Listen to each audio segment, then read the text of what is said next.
TV, we're ready to go if you're recording us. Um, And we're live. So if we want to, I guess, brief introductions again, Jim, if you want to just. I'm Jim. He's Jim. He's Jim. I'm Betty. David Neiman. Barbara Griffin. Colleen Mayu. Bruce Buttrick. Evelyn Miller. Okay, so, thank you everybody for, I got a lot of homework in my email from everyone, and I wanted to, and I've got a couple of goals for tonight, but I thought that first, if folks want to give a brief, report back on on the topics they were looking at, and if, I don't think we need to go through the details of every ordinance and what they reported and what they didn't. I think we have some written information in front of us that we can kind of digest after the fact, but I think it would be good to hear sort of the highlights on what you were looking at, and if there were things that jumped out at you as being a really good example from a particular town or a really bad example from a particular town. And I guess what I'm envisioning is right now at this point kind of reviewing and coming to a consensus on some of these major items in terms of, a trigger. Do we want this to be something that's mandatory or not? Do we have a consensus on what the ownership type should be? And so some of those items that we researched, and if we can start to come up with a consensus on what we think is a mechanism that we want to incorporate, or if there are things that we need to kind of discuss further and see what might be most appropriate. But if we start with kind of a brief check-in and report back on what you reviewed and what you liked or hated from the different ordinances you saw, then I think that's a good place to start. Evelyn, yeah. Ken, inappropriate to ask what is offensive with ours right now that we have? What is the rub that the planning board may have with this ordinance that Goffstown has right now? Oh, I think we already talked about that last week, so, did you bring the minutes? I did not. I did not print the minutes, that's what I did not print. So, there were a couple of concerns about it, so we need to go through and compare and see. Some people think ours is gonna come out good and maybe don't need any changes. If you don't mind telling us again what the concerns were, can you just briefly say what were the concerns that they had? I actually wrote it down when you stated it. Size of the lots, Unfortunately, I the didn't- yield plan, the need for contiguous open space, and management of the open space itself were the major ones that we talked The about. concerns lot size, yield plan, Barbara's comments too generous on the yield plan. Open space needs to be contiguous. Enforcement, we talked about the trigger, whether it's optional, that's not an issue necessarily. But those were and then I had the notes, these are pretty sketchy notes on design plans and defining open space as percentage of what, how you define it, ownership of open space, and allowed uses. Those were the quick rundown. None of them, and David could do it more eloquently, but those are just a rough notes. So a bunch of things. Yeah. With the theory that no ordinance is perfect. Some of these, we know the yield plan is the big problem, and some of the others. The other thing we have to address, and I don't remember whether we talked about it, is ours are there's reference to them in the zoning ordinance, and they're also in the development regs, and we need to figure out make the references in the right place and get it part of the together. reason we did that, when I was on the planning board, I can't say we anymore, you guys, was we hadn't fully baked the product, but we knew we could do regs by just internally without town vote. So that's in part an intentional decision, whether it's the right one or not. It's different. Ordinance is hard to change, regs you can change. And since it was all a big experiment initially, we want to keep that flexibility. Does that answer your question, Evelyn? Yes. Okay. Thank you. I probably heard it last time too, but it's good to start it out that way. If I may, just one general statement I'd like to make about our regs. It's one of the briefest, it's one of the shortest, which is both good and bad, but mostly good. Because you look at some of these others, I mean, the ultimate worst example has got to be Chester, where I can only conclude it's a lot of IRS people live in Chester. I mean, the formulas that they have on the back for calculating lots, which goes into all sorts of things. My daughter including went the to number of MIT, bedrooms. she says Chester's full of MIT professors. It's a total nightmare. Well, though, I will tell you from a planning board perspective, looking at applicants, if I was an applicant looking at the Chester reg, I would be very happy because there would be no question what it was that I was supposed to do. Whereas sometimes you get in front of the planning board with these calculations and it's like, And the- well, we and- did this and And did this. the third time through it, it started to make sense. For Chester, I would have had those calculations as an appendix versus in the body to, because Yeah. it's a nice cookbook, Yeah. okay, this is what you do. It's in the body of it, it's like, But ah, I think that's an example of, as Jim was saying, do we have it in the zoning ordinance or is it in the regulations, or maybe what is in the ordinance is the very simplified, you are permitted to do an open space development and the high level, a couple of those, and then the regulations may be where you get into, you know. I would do the The tables, the easy appealable stuff, like in a table with dimensions, Yeah, ordinance. The actual real details of procedure should be in the regs. You know, we can talk, but my comment about the third time through, it did make sense, sort of, and it had some advantages, but it took some work. yeah. But better to make people work in advance and wander around the meeting. Right. Right, true, that's true too. But a major part of the disadvantage is if you get back to, again, I went on about this last meeting, it's all about what are you trying to accomplish? What are your goals? That's what you need to measure whatever you're doing against. Are you accomplishing the goals, the purposes of having the open space? When you get into these complex formulas and all these different ways to award bonus density, That's a different issue. then you're going against the primary purpose of having the open space area and reducing some of the impacts to the town, so. Separate though math versus what your goals are. If you can simplify your goals and have math to get there, it may be good, but they made it complex because of what David said. We don't have to be Chester. All right, well, Colleen, I will volunteer for us to go first since Okay. we did the trigger, so Yeah. that seems to be the starting point. Betty, you want to go through? Okay. So that's the chart that you have, that looks like this. Betty is a chart guru, so we can assign her charts, just so you know. So what you have listed are the towns that I passed out the ordinances for. I have also added Hooksett and Litchfield, just out of curiosity, because we're always comparing ourselves to Hooksett when we do stuff. None of those comparisons are valid for reasons, which I won't get into, but, and Litchfield, because Betty told me that's where she used to live, so I added it. So there is generally a trigger everywhere in regards to acreage. And the requirement is not consistent. Deerfield, for example, 12 acres, but there are exceptions, like for purposes of the review, I didn't detail it. Chester, we talked about Chester 25, but in Hudson, any lot is eligible.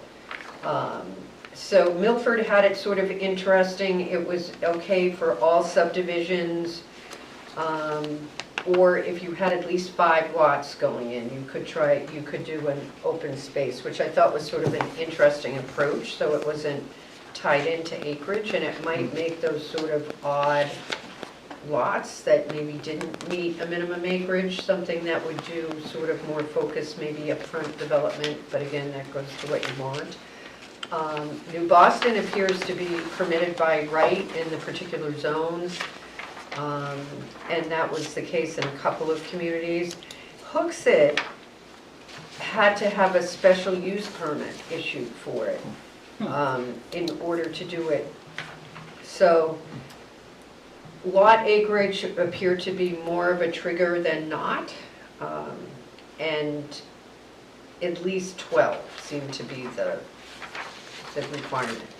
So then there's the question of how much of the land, when you do your development, do you have to leave in open space, so we're talking about an open space ordinance developing, and so you would have lots assigned to the houses, and then you'd have all the property outside of stuff that went with a particular structure. And generally, it was 50%. You have to leave at least 50%.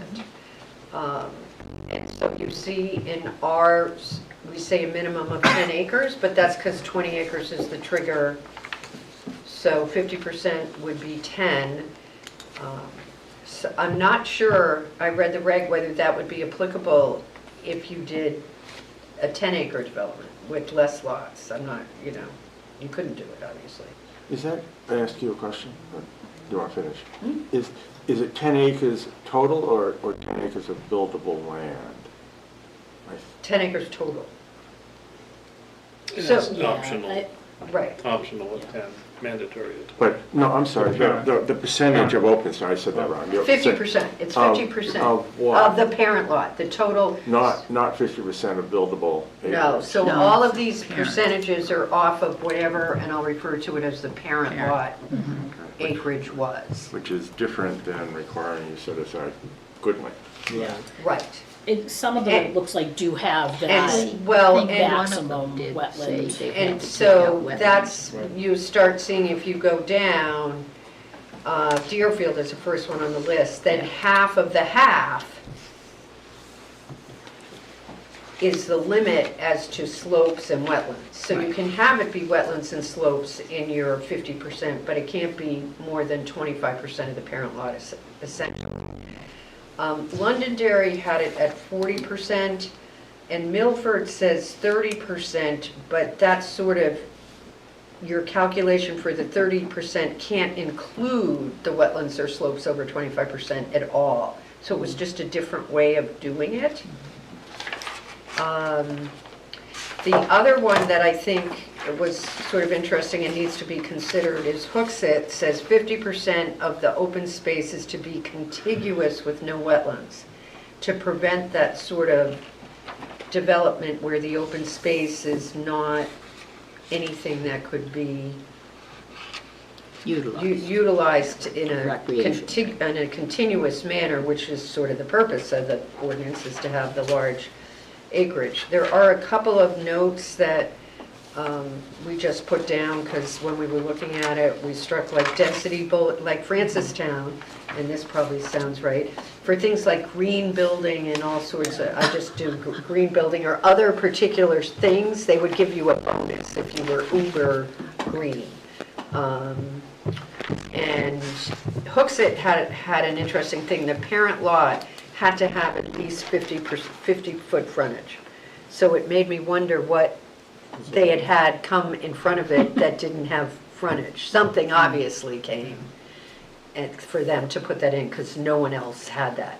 Some of them in the development had rules about the road and the frontage and that kind of thing. But as to the parent lot, that was the only one I found that actually had it. Now Litchfield, which has its own, what was interesting was they designated water and sewer requirements.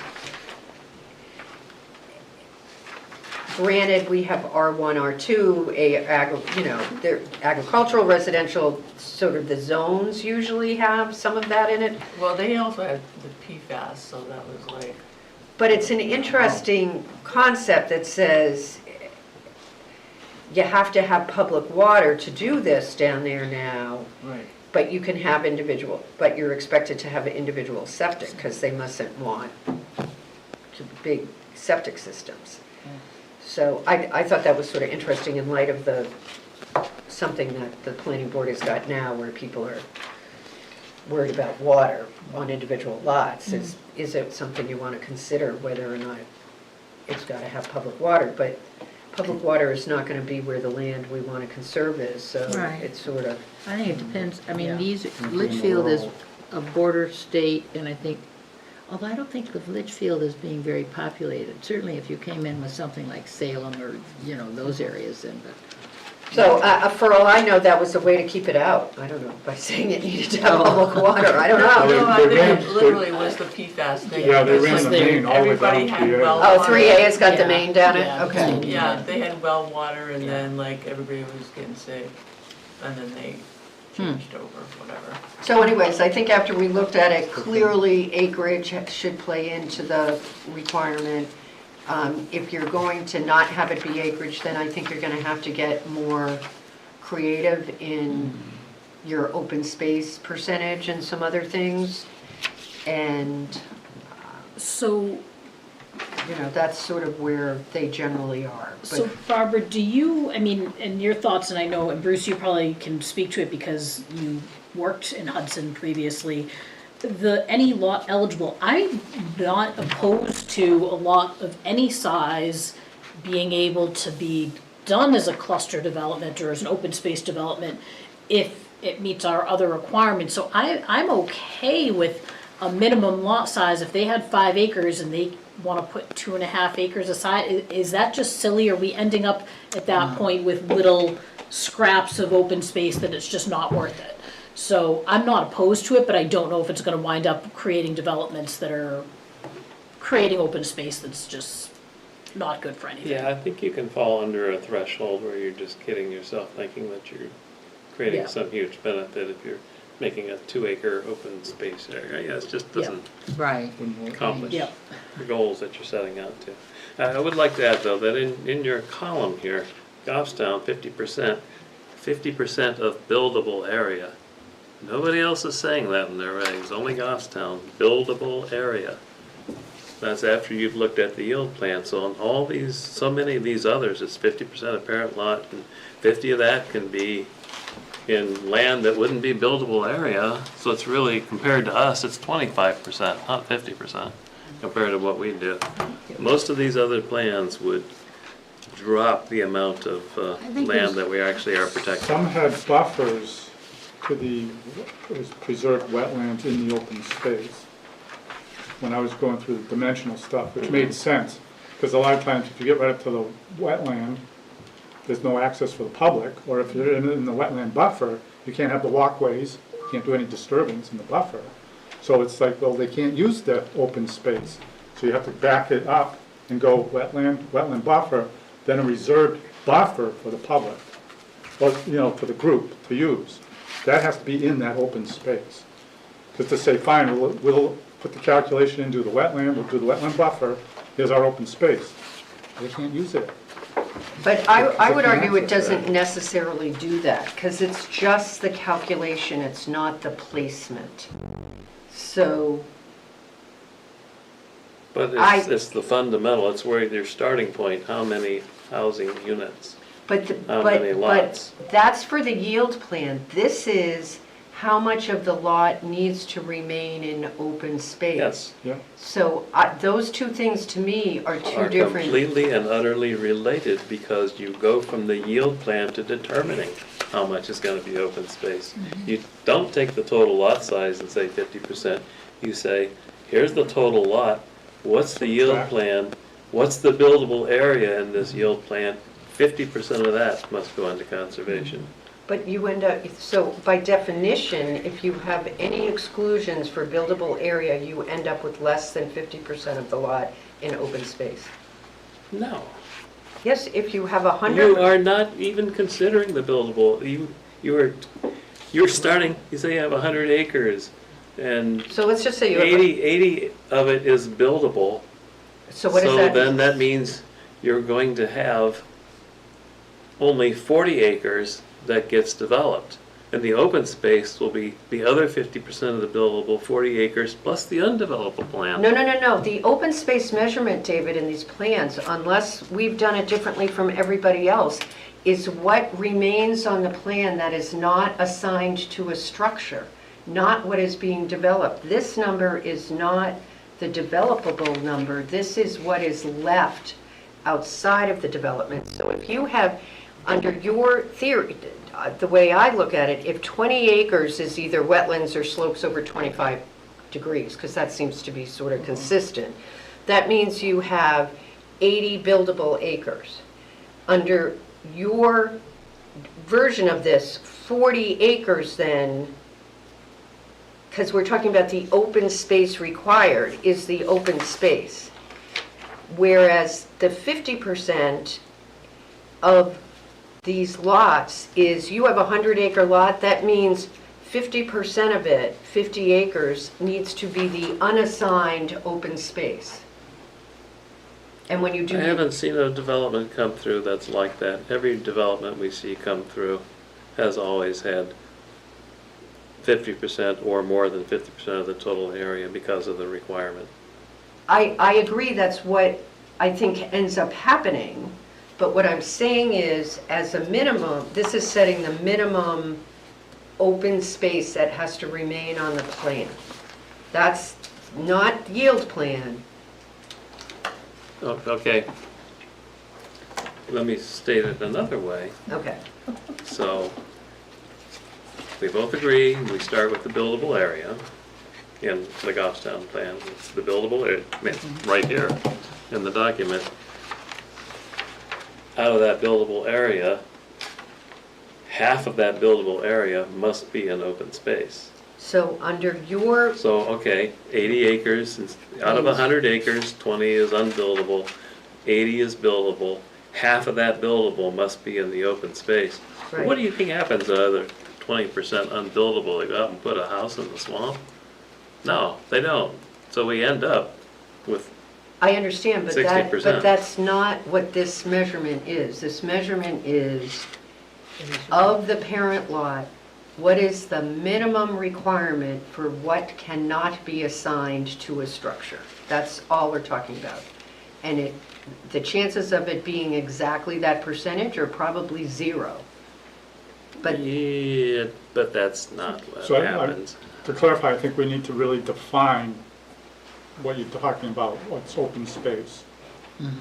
And define it, and probably have to do some math, some simple, okay, if you have a lot that's 100 acres, this is what we're considering the buildable, or whatever, or the open space that needs to be reserved. 50% has to be open space. Do we go even further and then say, well, obviously we take out that, then we're left with buildable? your yield plan doesn't take out open space. Your yield plan is simply a calculation of what a developer of a lot could do if it was to comply with the zoning That's right. ordinance for that zone. That's So right. it has It not just nothing to figures do out with the number open of space. houses. they It can takes get, out the yeah. unbuildable area.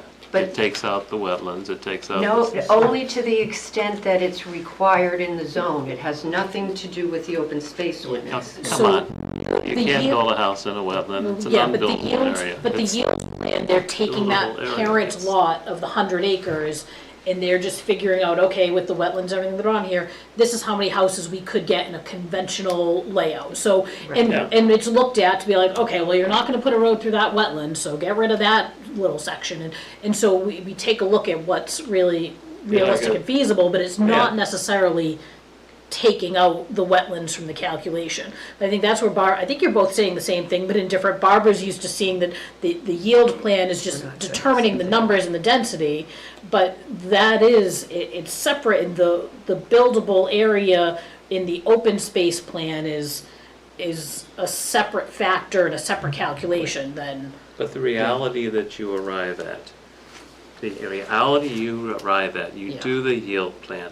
The yield plan is not going to have houses in the wetlands or roads in the wetlands. It's not gonna have a house on a cliffside. It's going to, the yield plan is gonna be what it would be if it was conventional, okay? That sets the number of lots. Do we agree on that much at least? No, we do not, David, because we have seen yield plans with roads through wetlands, and we have seen. Well, then you're how- not doing your job if you're allowing that to happen, because Okay, the yield plan. David, you and I don't see eye to eye on a lot, and this is gonna be an issue. The reality is, for the planning board, the applications comply with the zoning regulations, and they allow, wetlands crossings, and they allow blasting to put houses and units on. So if somebody comes in and does a yield plan, and they say, this is what we could develop, then that is what they are allowed to present. Now, they can cooperate with us, and when we say, that lot looks pretty wet and you need to move it. But we actually don't have anything in our zoning ordinance that allows us to say financial feasibility of your development. Can I ask that we take a step back, because we haven't gotten to our yield plan discussion yet? We don't even know if yield plan is what we're gonna be doing Yeah. for Yeah. density and I'll calculations. step back So- in 1 second, though. Yeah. You caught me on a small technicality, but you didn't derail my argument. The small technicality is, yes, we allow wetland crossings, they have to get a permit from the state. We don't allow houses in the wetland, though. So the yield plan is still a realistic assessment of what could be built. Maybe if run it's- for planning board If it's too. being interpreted properly and being So what required. we would see, we'd get 2 sheets. Top sheet would be the conventional development, and they'd take out all the wetlands, say, okay, here's our plan, they show the roads. This is what we've got for the, if we want to come in conventionally. Then they'd come in with a new plan and say, okay, here's all the reallocated, we've taken half out for the open space. Yeah. Half out of that usable land. No, Yeah. the total, Oh, the parent, okay. that was like out of the parent, there's 50%, and it included wetlands and steep slopes. So you didn't even get penalized for double counting that, so to speak. And it was like, okay, that's it, they looked at the tables, okay, now we can get an additional 15, whatever it was, because it was reduced lot sizes, basically it was reduced lot sizes. They So- came up with that. If we go back to the trigger and if we are going to have a lot size based trigger, our current is that if you have 20 acres, it's mandatory that you do open space, open space subdivision. And if you have at least 10 acres, you have the option to do it. It seems that most people, most other communities have some sort of trigger or minimum threshold. I am not opposed to the a 10-acre minimum. It gives you the option to do open space. That avoids those, little kind of, you end up with open space that doesn't help anything. Is a minimum, the mandatory open space something that is a consensus folks think is a good idea? I see that Londonderry's minimum has certain conditions, like if there is a budding existing green space, you're kind of building a greenway. If there are certain characteristics where it's mandatory, but not mandatory just based on acreage. That gets a little bit more complicated, and do we want to make things that complicated? Or do we have an idea on what that trigger is in a minimum trigger, and if there's a mandatory requirement? Can we have a consensus on that, if folks have any strong opinions? Well, just open 10 acres, if you're in the 2-acre minimum rural, I think it is, that's 5 lots. Is that going to wind up with 5? Probably a little less because of the road going in. It's gonna be a cul-de-sac in, typically, that's what that's gonna wind up being. I think they should do that, but that's conventional, 5 lots. Now we do 50% is gonna be saved in open space, now they're gonna be half the size. We haven't determined what are we gonna give you for going open space development. So if they go 1-acre lots, they still get their 5 lots, but it's shorter road, whatever. Wasn't the issue we struggled with is we didn't know if it'd be voluntary market acceptance, where you're changing builders who are used to doing things their way. And this is a new approach. I think we were one of the first, I'm not sure. So you have a choice of required with some exceptions, which we have, bonuses to make it a carrot, not a stick, or optional under the theory that you mentioned, Bruce, as a possibility that their costs of development are less with shorter roads, and that's enough of an incentive. When we did this, we didn't think that incentive would be enough to direct people towards this, so we made it mandatory. We've had more experience with it now. Maybe we can revisit that, but those are the 3 choices. There was some resistance initially by builders, you can't do this, and we said, well, we're going to anyway, and they got used to it. I'm not hearing that as much. Doesn't mean we have to keep doing it. It depends a little on your your philosophy of the role of government too, and we won't get into a political world, but it does affect, free market versus some controls. But I think those are the three choices. Barbara will think of more, of course. I think what we have is good. I think that the 20-acre threshold for mandatory makes sense, because now you're getting big enough where you might actually create an open space that has some value. The 10 acres, it's possible that you might, and you might want to do it for the other reasons suggested.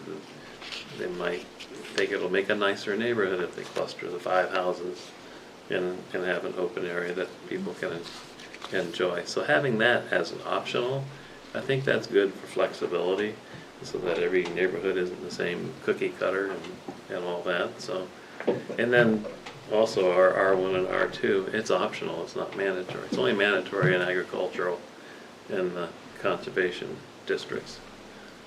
I think that's a good compromise. I think it would be a good idea if we just went through all of these areas that we looked at. I think I feel a little bit like the planning board when we're asked to deal with a waiver and then we're gonna do this later. I think we need to look at everything together, because I think that, like, we need an agreement on what are we talking about for open space, and what does that really mean, and how are we calculating it, and we can't figure that out until we look at the rest of it, because I think the other thing that's a factor in your open space and what's going on is the ownership issue. With one of them, which Jim looked into, is because, you might, if the public in talking access. about tiny lots, how are you going to manage that versus big? And I think a lot of things hinge on other things, so. First rule you learn in negotiating school is you negotiate the whole package, not each item individually, because you never win that. So I think Okay. let's look at the Yep, whole package that and then sounds go back. Okay, great. That was in law school. Barbara, were there, should have gone to law school. Barbara and Betty, were there No, you shouldn't other, have, trust me at this point. were there other, like, highlights that came out of what you saw on the triggers or the density, or not the density, but the open space percentages? Obviously buildable percentage versus total parent lot, we'll need further discussion, but. I did find, one had slope of 20% versus everybody 25%, so I thought that at some point we ought to sort of look at that. Was that particular to Deerfield, or is there some sort of reason, especially given our slopes in Goffstown and the nature of our slopes? We're not talking, the Green Mountains of Vermont, we're talking the granite hills of Goffstown, so. Yeah. Is 25% the right number? But in general, I think it shows that overall acreage is the most common trigger. Calculation of the open space that needs to be a minimum remaining is a consistent requirement. And whether or not you're going to do density bonuses or who's going to own it are sort of things that will all end up getting considered at the end, so. Okay. Would that be calculated, Um, taken out of all the right, so our calculation, the next- constraint? See, I think. We had yield plan and density. Evelyn, I don't know if you had an opportunity to review the density calculations, or I think Bruce and I were doing. were you this. guys doing that together? Those are the dimensional Mine are requirements? dimensionals, yeah, the small print one, Oh, okay. the one I've got. So I can go through what I got from that, and I know why it has double just fit page. I set it out so that I Oh, could print, yeah. but whatever. Was the elements. There's two elements. One's the parent lot, and then the individual interior lots. There's some of the takeaways I got from that. So within the parent lot was obviously the minimum acreage. We just discussed that. Then there were setbacks from the existing right-of-way, the street that it's fronting on from the start. Some had a lot of requirements specific to the open space, some would said just use the zoning ordinance. The frontage on the existing right-of-way, same thing. Some had a defined open space, some said use the zoning ordinance. The buffer, some wanted a perimeter buffer around the parent lot. I think one time Deerfield is what showed up. Then this came in as a back lot, and that might be the why somebody has 50 feet. Can a back lot be the parent lot? I don't know, that's a question to answer. Can you define Somebody, back oh, lot? that's why it showed up in Francistown, they said no. So I put it in as an item, nobody else addresses it. So So back lot would be a lot, with no frontage. barely, yeah, it might have, Okay. they might have to get a Maybe. variance first to use Yeah. it, but whatever. You know, only 50 feet or 25 feet to go They're back. probably still finding them. Francis. Somehow, yeah. Yeah. Then there was a bunch of exemptions, and I just say tread lightly on exemptions. You know, because it's like, you know, that really muddies the water when you have to go through exceptions and exemptions. Then we got into the inside lots, and those were the, okay, what are we gonna give them for the minimum acreage of this new development? And of course, that depends on the town's things. Likewise with frontages, setbacks, some were defined, front setbacks, side, rear, some were not. Some had a flexible yard and said, okay, we're not gonna do a true setback, but we wanna have some sort of a yard buffer between other lots. Again, so they can move houses without having to violate and go back for a setback variance because of a ledge or whatever. Some, Did they Yeah. define yard? Yes, so Because what we we- had a there was nightmare. one, there was, I don't know. We if had it a was nightmare yard. with our zoning ordinance with a yard enforcement Yard. thing that I'll we find it for finally you, eliminated. and I was like, Yeah. yes, because it was another subset of, okay, besides a setback and a usable yard. Because I ran into that with Hudson, is, okay, they get a building permit, the edge of the house is at the wetland buffer. So the poor guy opens the door and he can't do anything in the wetland buffer. He can't put a deck. I mean, it's like, come on. You gotta have a minimum yard requirement, but they satisfied the ordinance, because, whatever. So that's an important one of, okay, yes, we might satisfy setback, yard setbacks, but it's an impractical yard to use. But there was one town, that's what brought me into that. Yeah, oh, yard fronts. New Boston actually has it. So we'll find that. Then they had some buffers to the open space. Somebody had 100 foot, New Boston. And then back lots within the interior, the ability to create that. I think there was one. Where? Of course. But, and then the bonuses, and I wasn't gonna go into yes, no, whatever, it depends. Some had bonuses, but no more than 4, or something like that. It said, you can't take all the bonuses. We'll give you some, you can't take them all. I forget who that was, that was kind of, but it was interesting reading others. The bonuses were the ones that really So I got. didn't go into the bonus in details. And, you know, I'm sorry, I didn't do a chart of the bonuses, but that kind of surprised me, and David brought that up right away. That, and I, you know, and I just hear, bonuses could be open space reward, 5% enhancement. It would, if you gave 50% or more for open space, you could get 5% if you had significant you preserve significant natural resources are protected, 5% enhancement.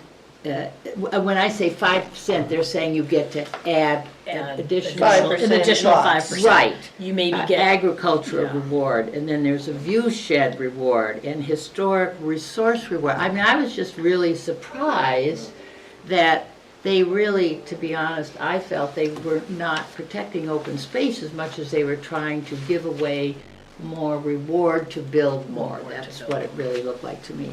And that was a fair amount of towns that were doing that, and I didn't do a chart of it, but it was just quite surprising to me how, I mean, I could go, But it was 5%, 5% was sort of a common it's, theme, a few of them, Per it's sort of like category. 5% plus another 5%. There are some of them that have different, but like, that seemed to be the increment that it would go in. oh, I think there Well, was it a couple that 10% might have and 10%. one for some. affordable housing, and a couple of them had like a limit, like they had all these listings. Yes. But the total No more. Yes. can't be more than 20%. Right. Yeah. Like that. I Right. caught that one. So it was really, yeah, the that's what I'm challenge saying. is, like, I feel like when you're doing that, and maybe this is where I lean more towards someone who, like, not wanting to incentivize it, but, you know, allow it, but not necessarily give you, 'cause as you're giving the bonuses, I feel like you're chipping away at, the bonus is already the benefit of not having to build the infrastructure. Right. And, Well, Yes. that's kind of what my feeling was too, is that Yeah. the bonus is that you're allowing them to cluster rather Yeah. than just to, yeah, build out. you saved a lot of money on asphalt by not having to build all that extra. road. Yeah, and so, yeah, I think 10% was the maximum of one of these bonuses.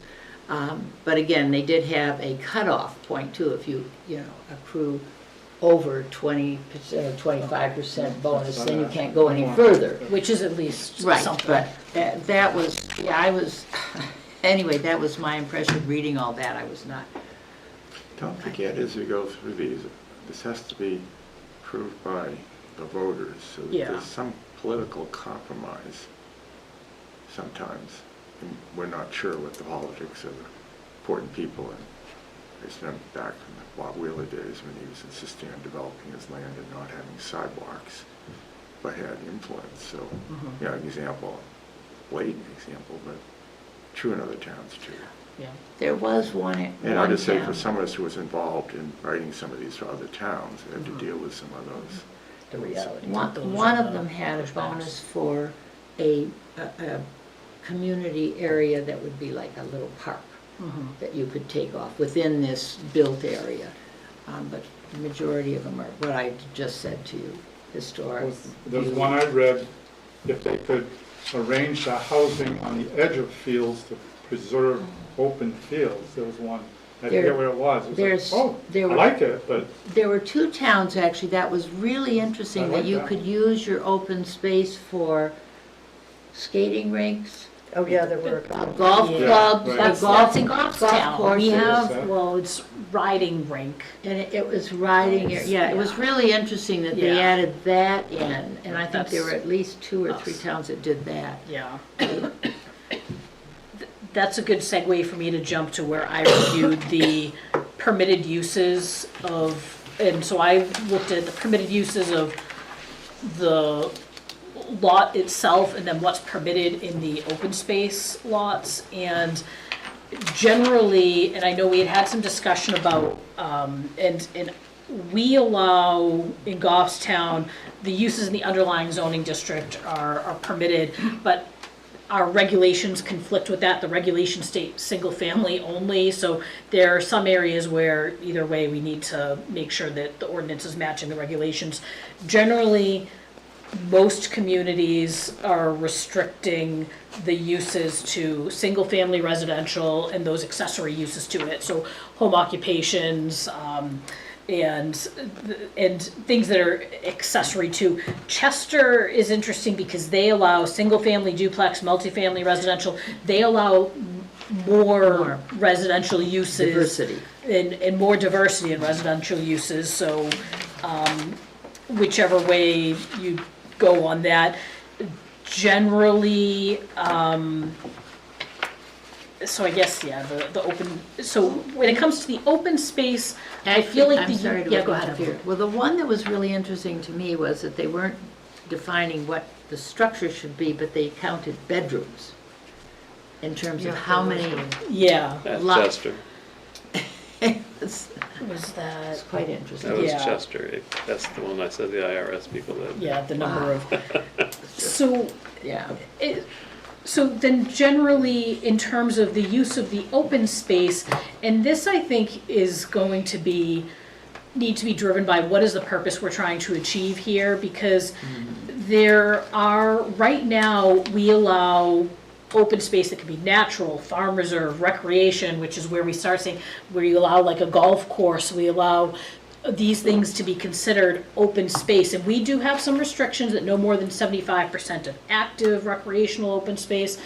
A lot of communities allowed passive recreation, so if you had trails and things that were low impact, communities that allowed active recreation, meaning these could be mowed and maintained like sports fields or playground areas. define recreational. So Right, defined, yeah. so it's, and I guess that's where it's going to come from, if we calling this open space just because it's non-residential and not developed versus we're trying to encourage open space that is more of a greenway and creating natural connections. And yes, there may be some trails and passive recreation for when we get to ownership for maybe users within the development. Ownership is going to make it But big. ownership is gonna make a big difference. I don't know if our purpose in having this open space ordinance is that we feel that we need to be encouraging individual recreation areas, like a playground in each neighborhood.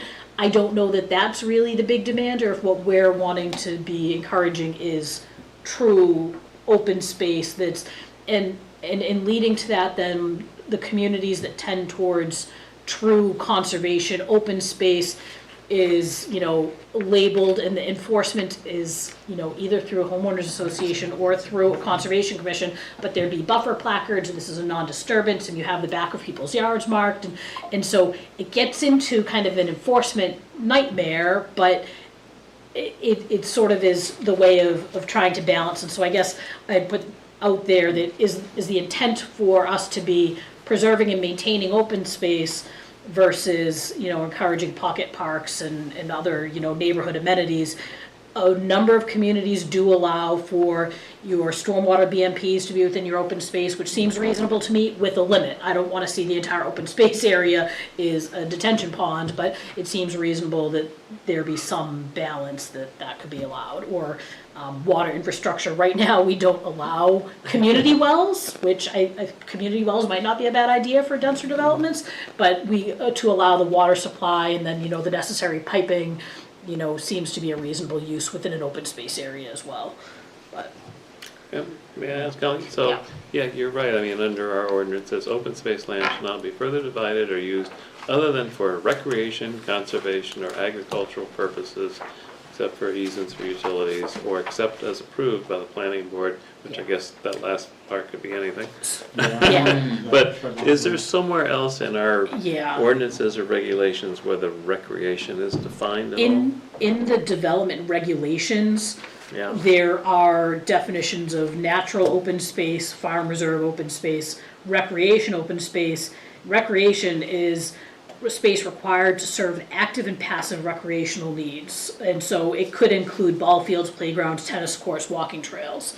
And we just say that designation of open space needs to be in one of these categories. yeah.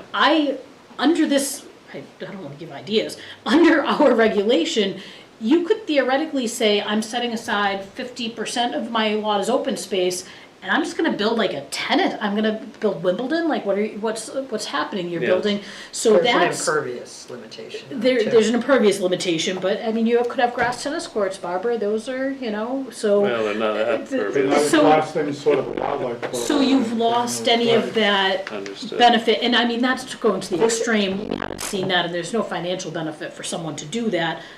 But that's what I think, that's my big issue with our ordinance, is that there are too many pieces that can just be twisted a little bit and result in something that doesn't achieve I agree. the intent. Which reminds me, how many people have a copy of our development regs? Oh, development Oh, rights, well, not our oh. Yeah, open the ordinance. space. No, but I mean, like Betty, you Yeah. probably don't have a copy. No.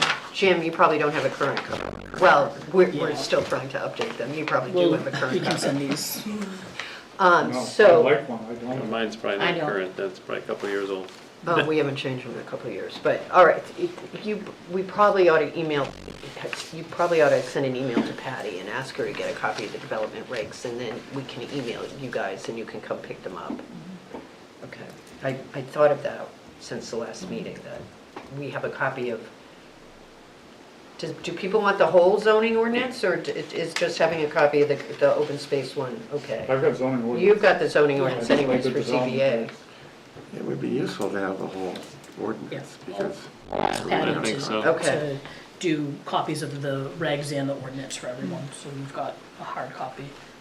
Well, on that topic of restrictions on the open space, it is interesting that in many cases, this may be overridden a bit, given that a number of them then had conservation easements created for the open space, and then those spell out much more One. definitively what the restrictions are. So I think our results are probably a mixed bag, Yeah, but Well, yeah. I agree. It goes back to, Barbara said, we have to define our goals, mhm, and includes effective land use. yep. Does the town do impact fees for development, both conventional and or in open space? To satisfy the recreation, to say, hey, we know we're gonna need ball fields because we're adding, 50 houses here.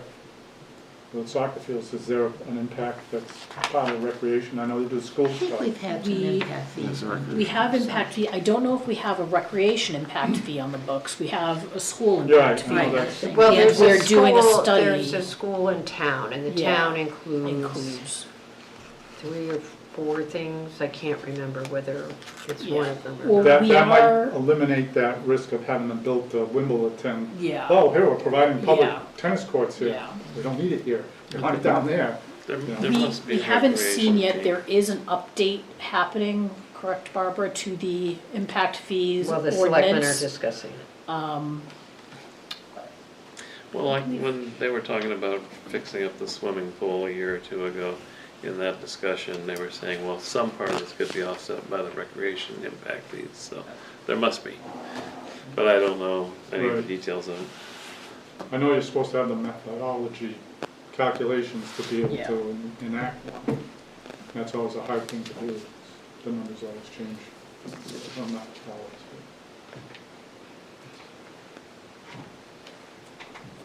So Jim, I think that leaves the ownership, The ownership committee had several meetings now without appropriate adult beverage resulting in this report. And the issues are not just how it's owned, but how is it enforced? And by your choice of ownership, you're affecting how feasible it is. To start just with that theme, if you require, for example, that the open space be held by a land trust or the Conservation Commission, you may restrict the possibility of this because they're going to say, no, we don't want to hold that. yeah, Land trusts has learned they can't monitor. But if you have it owned by private ownership, homeowners association, the experience of several towns is there's no effective enforcement mechanism because you're leaving it up to the wolves to guard the chickens. So what's the compromise?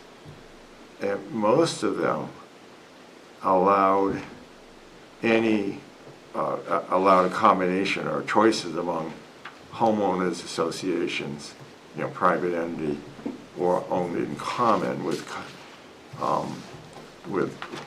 or land trust or town conservation commission typically, or the state and its conservation organizations.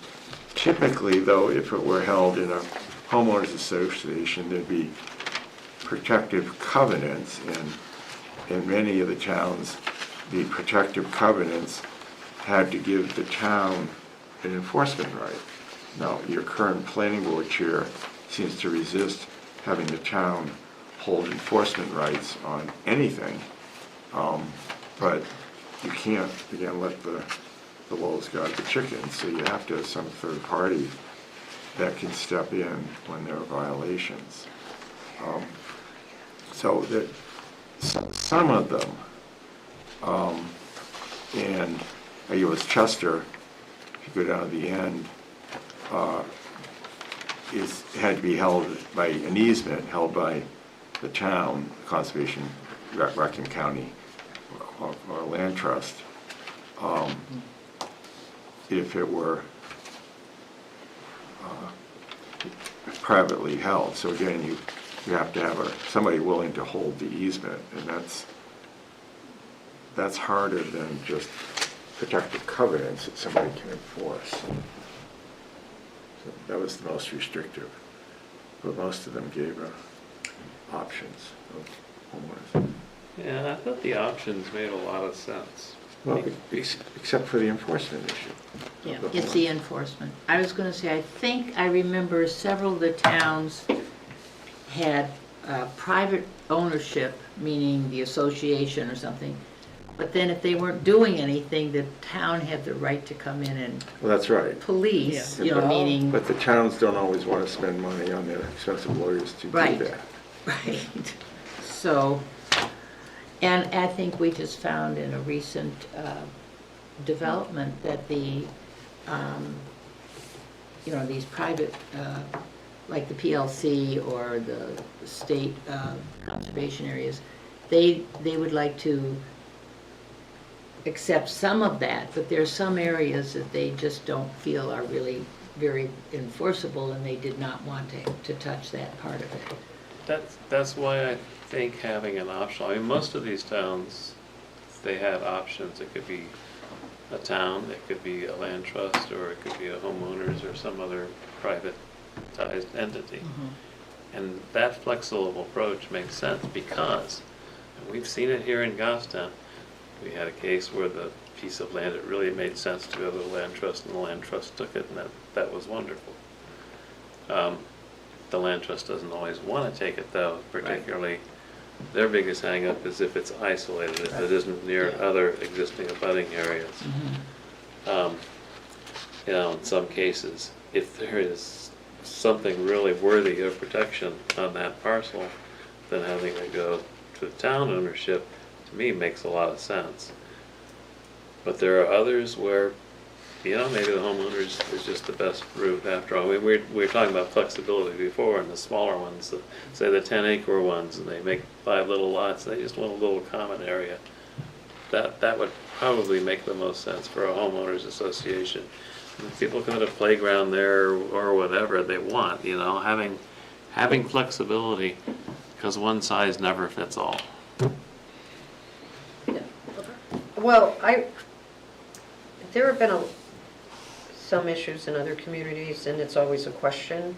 And I guess what I'm trying to figure out is if the open space does not have public access, as in designed public access, right? Arguably in New Hampshire, if your land is not posted, it's open for people for recreational use, right?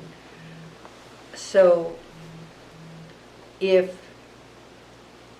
there's not a planned public access to property managed by one of these land trusts or something, I mean, there are some ones up Joppa Hill and stuff, but there's been plans for public access for some open space or conservation land, I guess, up there. I guess, what is the town's interest in managing property that there is no particular public access? And a parking space, pulling up on the side of the road and parking isn't public access. And as we've heard these developments or watched them, and we had one of the first open space developments come before the board a little while ago for an issue. They don't want public access. It's their backyard. So why would we have the town have any interest in that? I think the town should hold an enforcement right, as it does with any code matter. So that's- why does it need ownership of it? But that's not ownership. Okay. Yeah, I'm making Yeah. that distinction. I mean, So covenants I don't are even- in the nature of contractual obligation that we can enforce, but you don't own it and take on the responsibilities. And I think that's an important distinction. well, I guess No. I understand that distinction, but, and I sort of move too quickly, because we enforce zoning regulations based on observation or received complaint. And when there's a boundary line dispute or something between abutters, we say, not our issue. And most of the stuff, I would dare to say, I haven't asked Jack, most of the stuff, Bruce, you might have an idea, of people complaining is really more of an abutter issue and not a zoning Right, violation. these things are typically people in the open space development starting to cut the trees Yeah, there starts being beyond encroachment. their lot Expanding, in the yeah. open space, and it's like, it's not town property, I can't do anything about that, but, because I didn't have the enforcement right, but there were one or two developments that was on the site plan, that was a protected buffer with this being excluded. So I ran it back to the planning board, said, you need to enforce this, because that wasn't mine, but it was on the planning board sign-off plot, the site plan. That was that enforcement that we did on that, but that was like, But the planning board enforcement usually is to revoke site plan. It Yeah. doesn't really provide a remedy for, they just said he was in violation with approved. right, it doesn't do it. It was- There are a lot of people watching who probably think, yeah, that's right, planning boards or government doesn't do anything, but that's the reality is you revoke the site plan and then what? Well, then you have to take him to court in violation of the site plan. No, it's But a I think- code enforcement by the Yeah. code enforcement officer, that's the remedy. And I think it's important to have that, even if you don't necessarily use it, because you're gonna wait for the gross. I guess You don't how does that exercise it. become different from, if there is a lot, because these are separate lots, right? We're assuming we're talking about now something happening in a designated open space area of an improved open space, and it has a lot designation. And there's a violation on it, and the only people affected by it are the people in the development.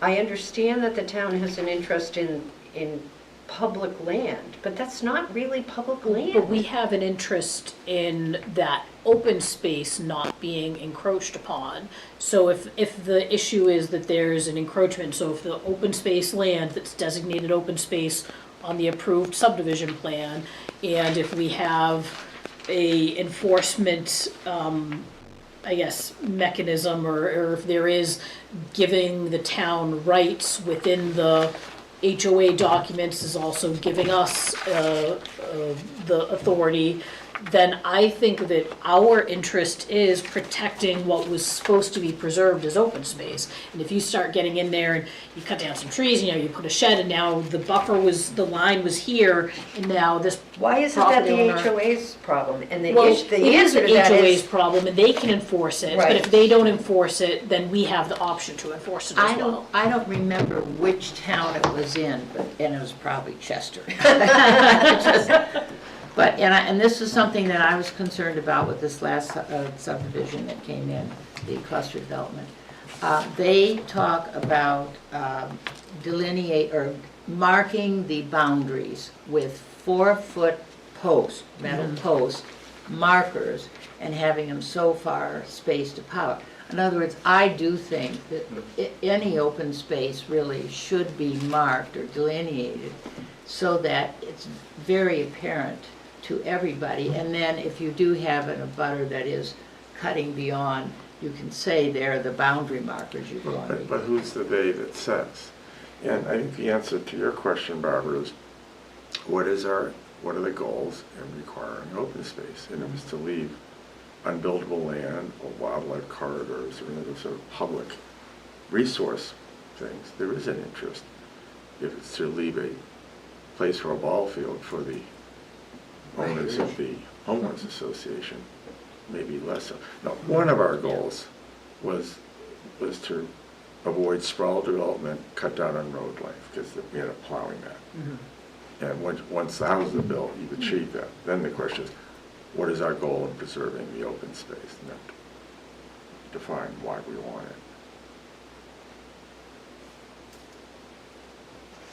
I just, as I struggle with the concept of enforcement, when I know how often we hear in this building at the planning board about issues with plans and disputes, and we say, sorry, and is our interest in open space that is only used by people in the HOA really greater than the interest in what occurs on approved plans between two lot owners?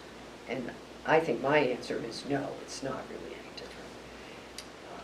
Because when you buy that lot with an HOA, and I think really what it comes down to is developers don't want to do HOAs because people don't want HOAs. But I think that when it comes down to that, the HOAs don't want to enforce it. And so the burden shifts to the town. And I think the town benefit is open space, but from a planning perspective, a great deal of it, and why it was, part of why it was supported was the town expense and maintenance cost per dwelling. So I am struggling with having any ownership or enforcement of The it. challenge in some of our town clients is the HOAs are not, they're either not set up or they're set up and then, Nobody does so it. it's a non-entity, including, one of the towns on this list were. Maybe we should require golf courses, then they'd be allowed. Yeah. Then they'd be active, because they'd be maintaining their golf course. But that's the only asset that the HOA holds, there's no incentive to do Right. anything. Well, in regards, I mean, comparing and contrasting some versions, town ownership of an open space, if it's a big and significant one, is simpler and makes more sense than a homeowners association owning it with a conservation easement to the town. Why do I say that? Because you have the exact same enforcement issue, the exact same obligation, whether it's an easement or simple fee ownership. But in the HOA situation, now you gotta deal with the HOA, which is not easy and may not even be around 10 years. They have a tendency to fall apart too. So I think that, which is what's commonly been done, is create HOAs and have a conservation easement assigned to the town. That's a more difficult and a worse situation than it would have been to have had the town ownership. Then I guess I don't, I sort of maybe come to where Bruce was, and maybe we just need to be better in enforcing plans. And if somebody cares enough to come forward and say the plan isn't being followed, then we do the same thing we do with anything else without the ownership or easement to allow enforcement. Because I don't think the town should get in the position of somehow being argued to be responsible for monitoring compliance, because that's a big part of what PLC does and other people do, is they go out and they monitor every year to make sure that parcels are having their easements complied with. I guess for me, the question is by giving the town an enforcement mechanism over the HOA, does that make the town responsible? Or is the town truly taking on a burden that now if we do not enforce that, what's the town on the hook? Do you understand what I guess my concern is, are we setting ourselves up that we're trying to give ourselves the ability to enforce on this, but if we don't actually take action and we become aware of things that are violations of the association or that are encroachments or issues, and where the town is not acting on them, then are we, in bad faith somehow because we're not following through? Well, there have been encroachment issues on town-owned conservation land, and when they've come up, we've dealt with them. We've seen it time and time again, mostly on South Mountain, because that's a whole other story. But Yeah, town-owned that's- conservation that's like- land. that's A lot of the- other yeah. issues, but the point is, when there have been encroachments on town-owned land, action has been taken, and I'm every not single sure it would be the instance same that's today. coming before us. I'm not sure. However, there is nothing ever done on a single one of the conservation easements that were created with the homeowners association. I don't think a single one of them has ever been dealt with, enforced, looked at, monitored at all whatsoever. It's not even clear who's supposed to do that, actually. Yeah. Well, let's ask Jim, if there is an HOA and we do one So- of these, and somebody says, hey, my HOA is disbanded and somebody is doing something, the owner of the home has purchased the home with HOA documents that we've reviewed, and probably plan that includes a plan and deed reference to town. So when they come into town, do we have an obligation then to go out and do what the HOA would not? No, Okay? no, but on some, we used to put in on some of the other covenants that we had, or we had the option but not the obligation to enforce. You can Yeah, put that okay, word that's in there. my, yeah. The land trust in a different ballpark, because under Code Section 72, in order to be eligible for accepting donations that are deductible, they have to show they have the power to enforce. That's part of the charitable. The town doesn't have the same standard because these are being donated to the town, although maybe an argument could be made. But I think towns aren't obligated to enforce. So are we misleading developers and purchasers by requiring such language? I would argue we are. Because we can enforce just as easily off the plan as we can off of somebody coming in. And the reality is, as David says, we haven't heard anything about it, any of these, though. I don't, how many open space developments are there, David, do you know? I don't know the total list. We summarized them. I just don't have it with me, and I'm old and I don't remember numbers that long. But Double digits, single digits? It's a mixed bag of double digits. Okay. Yeah. I'm not There's sorry. some that just say the town of Goffstown holds the conservation easement. There's some that say the town of Goffstown and the selectmen will duly authorize someone to do the Okay. enforcement. There's one, only one, but there's one that says the planning board's gonna get out and enforce it, so. Sorry to break the news to you. I'm not as worried about liability one. for the town. I just, I mean, I'm not, based on doctrine, I'm not as worried about the liability for the town, but I'm worried about unhappy people. unhappy people and expectations that the reality is that, you know, it's not gonna happen. And Well, I'm just curious, if you have an association, homeowners, do they need to have yearly meetings that, or do they have any responsibility at all? What happens is they don't.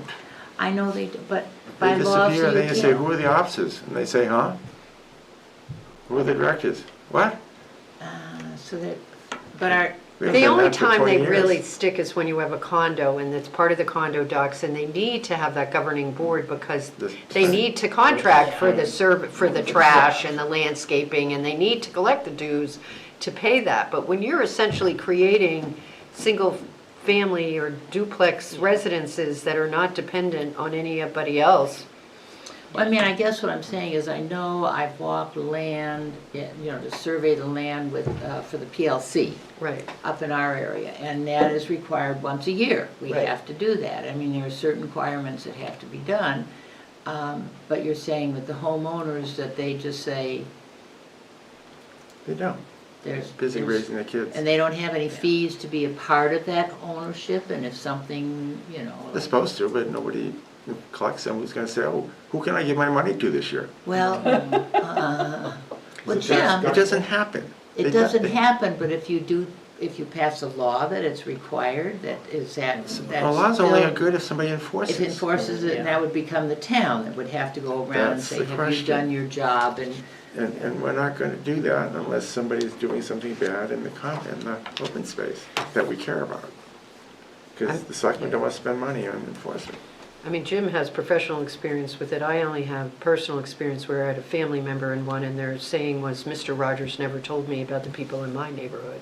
So they're not really well thought of. And, I mean, we definitely, this is an important area to address, and, and that's all good. I just kind of want to throw out the question, though, is how big is the problem in reality?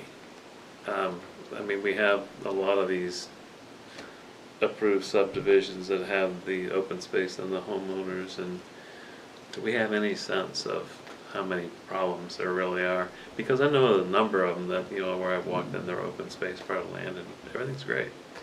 People aren't trespassing on it. And It's in a I natural was state. involved in Hudson, it was a buffer, they had a perimeter buffer, the individual lot, he thought he went all the way back, and it was, I think, a 25-foot buffer. Yeah, Well, he cleared it all the way back to the original parent buffer. So they called us, zoning, for the zoning officer for code enforcement. I was like, that's not in my town ordinance, that's on your plan that the planning board approved.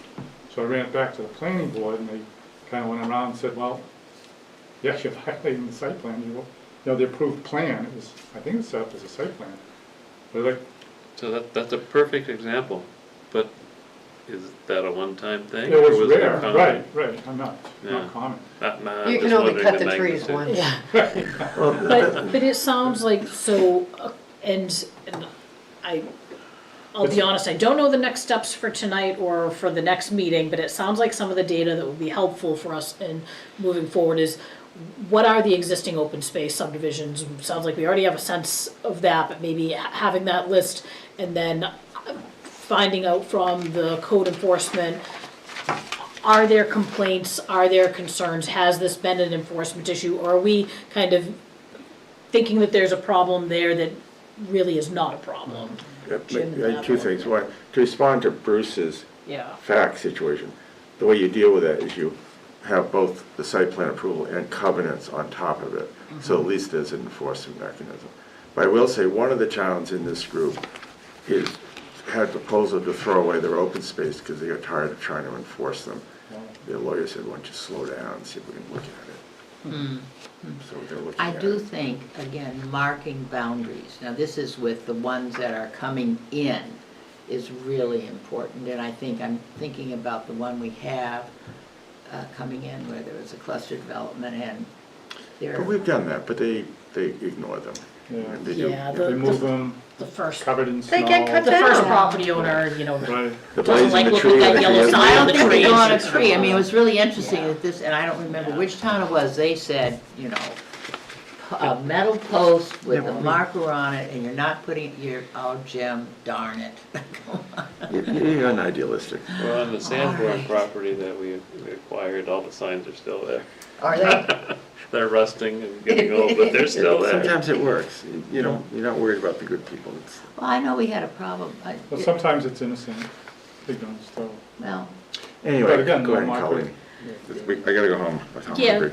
so I'm, I guess, looking for direction on, is there data that I can request or that I can find or work with code enforcement to identify if there are items here that we need to, yeah, I think it would be useful to have numbers that we talked about. It'd also be useful to have, and I just went back to some comment Barbara made a long time ago, how much developable land, what are we talking Is about? this How many it? Yeah. parcels here? Yeah. get a sense of scale. And there may be a lot, Yeah. but if we say, oh, there's not much left, why are we talking? That's a different discussion.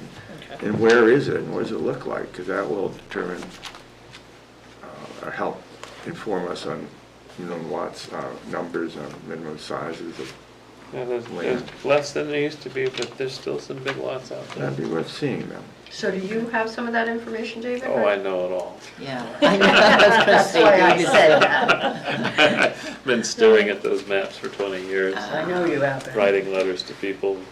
So, David, can I ask you to do a summary base, how many parcels are we talking? Are there, so maybe for our next meeting, if you can, are we talking about there's only a couple of lots left in town, or there's Well, still a we number need of to like? be a little more if- specific Yeah, than if that. we're, so why don't we say under our existing mechanism is 20 acres is a mandatory threshold. So the, 20 acre parcels that are vacant in town, or, do we also include the 10 acre parcels that are vacant in town? How many parcels are we talking about here?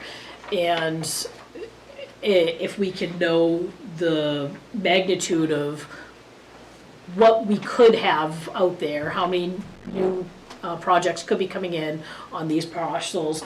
And what I can do is look and talk with code enforcement to see, I don't know how they track their complaints or their enforcement actions. I don't know I what could their tell you, but mechanism I'll is. wait.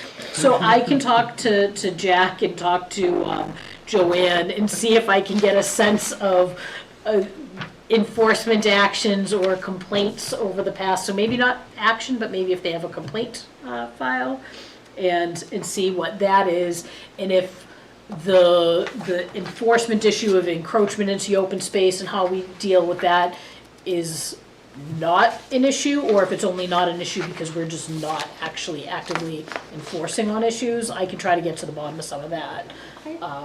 I suspect there are just a couple that are real problem areas. I think the majority of them, I don't think are really a big problem area. Just looking at the zoning map, look, I can see the big parcels in the agricultural zone. And you got one corner over here in residential one, the Boston side. Yep. But there's one big one, it might be the same as, Yeah, I mean, I could try to do a search of the GIS data, say spit out all the numbers, you know, for everything over. possible, the assessor. However, our Yeah. GIS data is not always all that good and clean, so a lot of Yeah. times, something as fundamental as the acreage is missing. Oh, really? Yeah, Or the Not assessor, uncommon. he might be able to do a search on parcels larger than 20. I don't know how it's that bad. yeah, I mean, that's what That I'm would be talking nice. about, doing a search like that, Yep. but the GIS data isn't as Right. clean and There's a disclaimer there. It should be. I don't know if you, definitely a disclaimer. It could be our 20-acre parcels plus or minus 20 And, acres. Right. and I have listed out the OS subdivisions.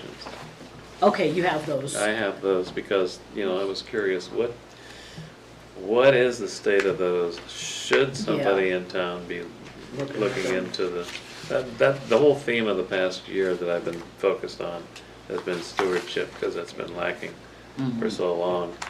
And there's actually a lot going on that we're working on that may not come to completion yet, but it's in progress. Would you be able to circulate that list of open space Oh, yeah, developments that for sure, to- that for sure. to our group? I looked them up and then tried to dig into, all right, what's the status of the open space? Is it conservation easement? Is it just deed restrictions? What is it? So I have that information as well. Okay, great. Sounds like a plan. What else do we need, or what do we want to accomplish between now and the next meeting, aside from I just gave David homework, I'm gonna take some homework myself. And are there other items to accomplish between now and then, and what's the goal for our next meeting? Because I wanna try to make sure we're staying productive and not continuing to discuss and talk in circles. Are we at a point, after 2 meetings, to start making decisions? I think we need to know lots. I would also like to have a better handle on what is included in yield plan calculations. We talked a little bit about the developable, open space area, but not the actual yield plan calculation and what is required in the different communities to establish the yield plan. Because- Chester has a real good, I mean, they've spelled out a lot. Well, they spelled it out, but and notwithstanding, I mean, some people like that, some people don't, but, arguably, I could come in and do a yield plan, right? I'm not an engineer, but I suppose theoretically, I could figure out the slopes from maps, and is that what we're talking about, or what? And I would just like to get a better handle on the different Barbara, ordinances. it's fun to go back and look at the mountains and see the yield plan that they got out of it, which was, they just drew a grid, and then when you go inland and you start going up the mountain, you find that there's solid face of granite here, and there's no way you could have put That was anything in. a different Yeah, area. it's just, yeah, And a lot of those were for picnic so, originally. And so Barbara, I think you're maybe looking for a sense of if it's a true engineered yield plan Right. that's Right. provided versus the, right. okay, you've got 100 acres and you know that you have 20% wetland, and sort of the walking back and figuring out how many theoretical lots versus an actual engineered yield plan. Which is what I think David was pointing out at Yeah. the very beginning. Yeah, I mean, Yeah. if an applicant is coming in with the back of the envelope rather than an actual yield plan. Right. Makes any sense at all, then that should just not be accepted by planning. Yeah. It should say, go back and produce something Yeah. that can actually be analyzed.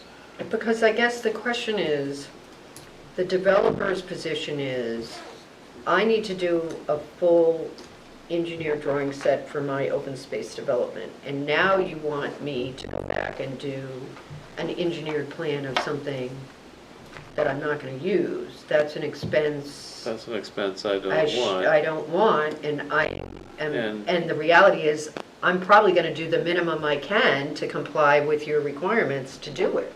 Yeah, well, and it's not going to be as complete. You know, he's probably not gonna be talking about snow storage, maybe they should be, but it's not gonna be as complete. However, the counter argument to that, I don't wanna have to spend the money on that is, well, you're saving money by not building twice as many roads. You're saving a lot of money by not building twice as much drainage. I mean, to me, that's, But It's a I, huge so then I come to, and Not I a think very that is valid the argument. argument that happens is, well, I think I want to know what that needs to be, because I think that, because the other thing is I can have an engineered site plan and know that there is no way in hell I would ever build it. from an economic standpoint. Right, that there's just no way. Yeah, And should that factor into it? the options that, at least one of them that I thought is, you don't do a plan, you just do math. You say, Yeah, if you take out steep slopes in roads and wetlands, how many acres do you have left? And divide that by X to get Y and not look at an engineered plan. Is it going to be perfect? No, but it avoids putting the board in the position of having to do, yeah. to figure out, is this really a yield plan, which is very hard. But I'll that's the, take the, what I will do is, we know of a yield plan that's been prepared and the number of lots that it produced, an engineered plan. I would be curious, and maybe Bruce, I'll ask you to check my, my math, is if I take that parent lot and, you know, take an example of a couple of these different towns and how the ones that don't do the full engineered plan, but they do the calculations of the numbers, and see, using their numbers, if I have a parent lot and I know that this is how many acres of wetland, this is what we're zeroing out, I'll do some calculations, and I get to, you know, do some coloring and some pretty pictures, and have Bruce check my math if he doesn't mind, and I can come back with, maybe that'll help to set at ease, okay, if we're not doing a full engineered plan, but this comes really darn close, or no, this is really out of whack, and we'd like to, well, and I think it would dovetail into what David does with maps, because Yeah. I think this town, and you can go back to writings 100 years ago, has always had an issue with geography. And as the easier land gets developed first.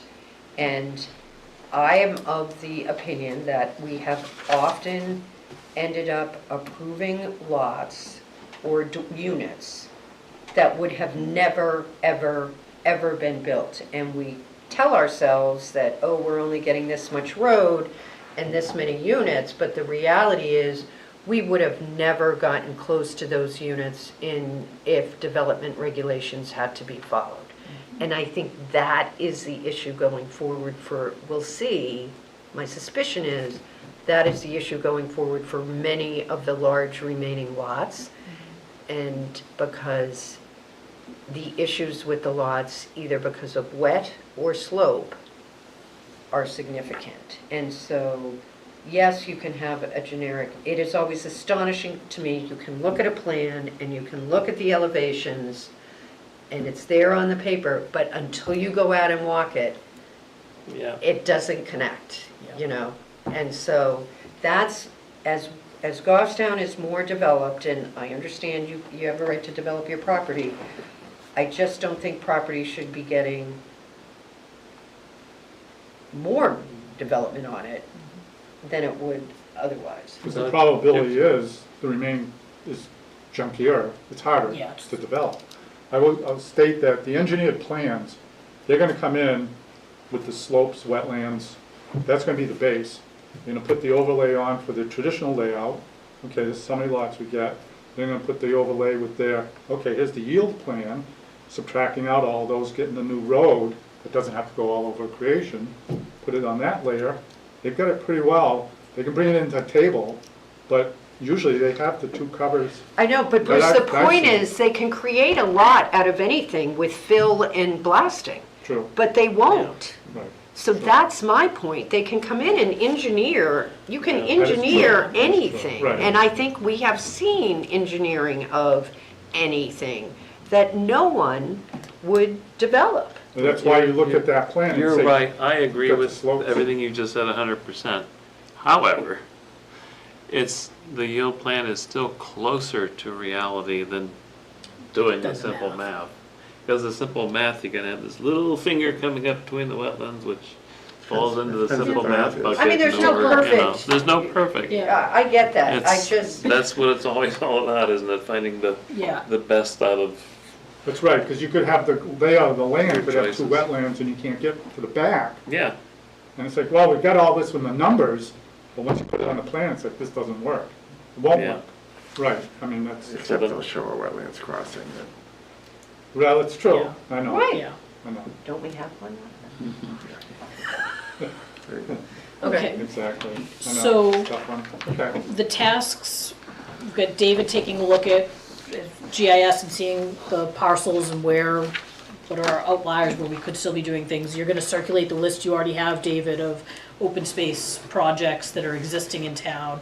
I'll take a look and talk to enforcement and see if there's any sort of tracking on enforcement or complaints on these things. And I'll do some creative math and coloring and have Bruce check my Tonight. numbers. We'll look at what some of these, ordinances, how they translate versus a real yield plan that we've seen, for better or for worse. And doing the number of the remaining lots, not quite as simple as it sounds like. I Yeah. mentioned GIS is always great, but also you may have a lot of lots over 20 acres. They already have a house or a farm or whatever. Yeah. A lot of subdivisions come forward have an existing Right. Yeah, an property, existing, so they're not it's, vacant lots. it's not a vacant lot, There it's aren't very it's an little- almost no underdeveloped, vacant currently lots. underdeveloped perhaps. And just to be careful, large David, lots, large Large lots. lots. if you're Large lots. providing information, why don't you provide it just to Colleen? I don't want a email going to the entire committee Yeah, because we there are don't right need to know extra issues. Yep. Did you wanna set another meeting? Yes, I was just starting to look at my calendar and see, Well, and also then the lots, I'm not gonna identify individuals or yeah, names yeah, or we don't even want lot we don't numbers want for that to, matter. I don't wanna know that it's like 102 South Mass Right, Road, right, like, right. we don't, yeah. Well, put on the Well, subdivision. that's a that's public not that- record. Well, yeah, but we don't Wait a need to second. advertise. What we can't do is talk about any applications. Yeah. Right, yeah. So, do Tuesdays work well? It seems like that was, except for your zoning board, Except for my. except for the first meeting, one. Except for my second one. So, we're at March 25th right now, do we want to look at, April 8th, April 15th? April 8th is only 2 weeks, April 15th might give a little extra time for my, I may have a conflict, but you can.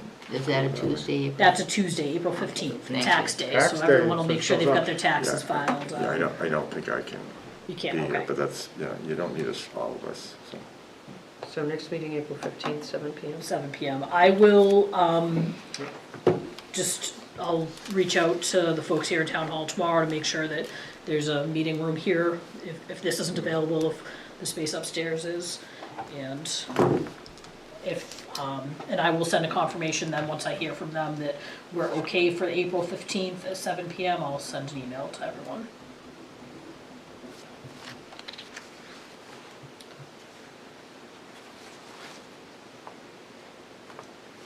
Alright, at our next meeting, I will, make sure that everyone has the minutes from our first meeting and from this meeting that our minute taker here has been, so graciously working on, and so we can take care of approval of minutes, cause I think we probably should be doing that as a, Yeah, as a I forgot committee. to send you an email to ask you about that. I meant to. And so we'll take care of that business at our next meeting, and if no one has anything else, then I'd look for a motion to adjourn, any formal. Motion to adjourn. Second. Second. We'll give it to Pierce, all right, all those in favor? Aye. All right. Have a Thank good you. evening. Thank you. Thank you, GTV, if you're listening. And it was really